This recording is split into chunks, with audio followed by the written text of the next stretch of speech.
We've seen a reduction in injury-related crashes.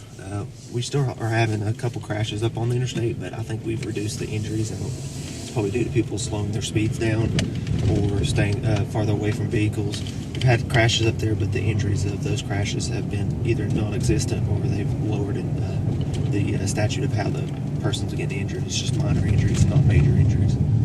TDOT's helped us a lot. They've put signs out here on the interstate warning people that we have enhanced traffic enforcement on this part of the interstate. I believe people has taken a liking to us being out here. They've seen us out here extra patrolling more often. They've seen state troopers out here patrolling more often. They've also seen county units out here patrolling more often.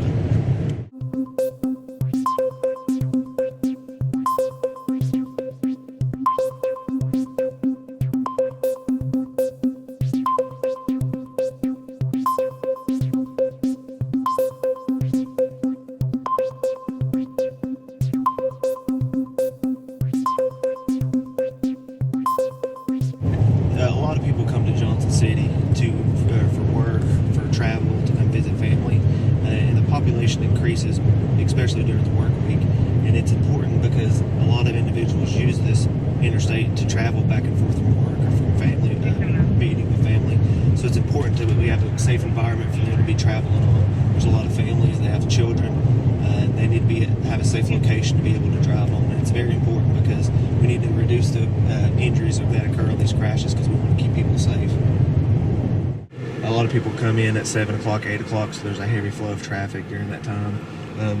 During lunch, there's a larger amount of traffic that comes through the interstate, and people when they're going home at 5 o'clock, and it just depends. A lot of things we do as well, I like to sit out here and show my presence out here. That does slow people down, and that's a good deterrence for people to say, hey, we are here patrolling. It reminds people, because everybody forgets we live in a busy world. We live in a world that's very chaotic, and sometimes it's just a good reminder to say, hey, maybe I need to slow down a little bit. Maybe my speed's too fast, or I need to pay attention a little bit more to the interstate of what I'm doing. 532, 1081.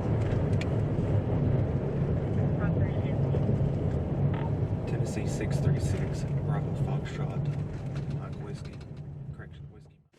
So, we found out there's three main reasons that we've had collisions on this part of the interstate, and one of them is the most that we found is following too closely.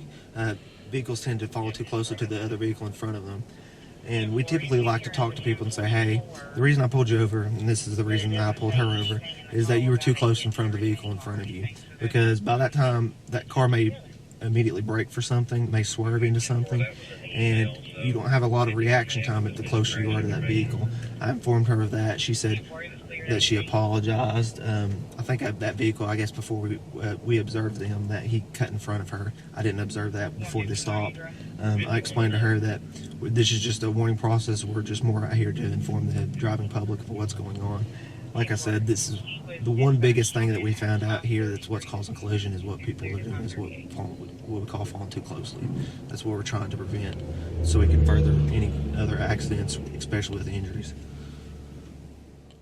I would always encourage people, if you're going to a location that you have to at a specific time, to leave with enough time so that you can get there at a safe manner, so you don't have to rush, because studies have found that you speeding, trying to get to a location at a specific time, will only save you just a couple minutes. It's not going to be much for you. I always tell people, put down any kind of distractions, cell phones, makeup, food.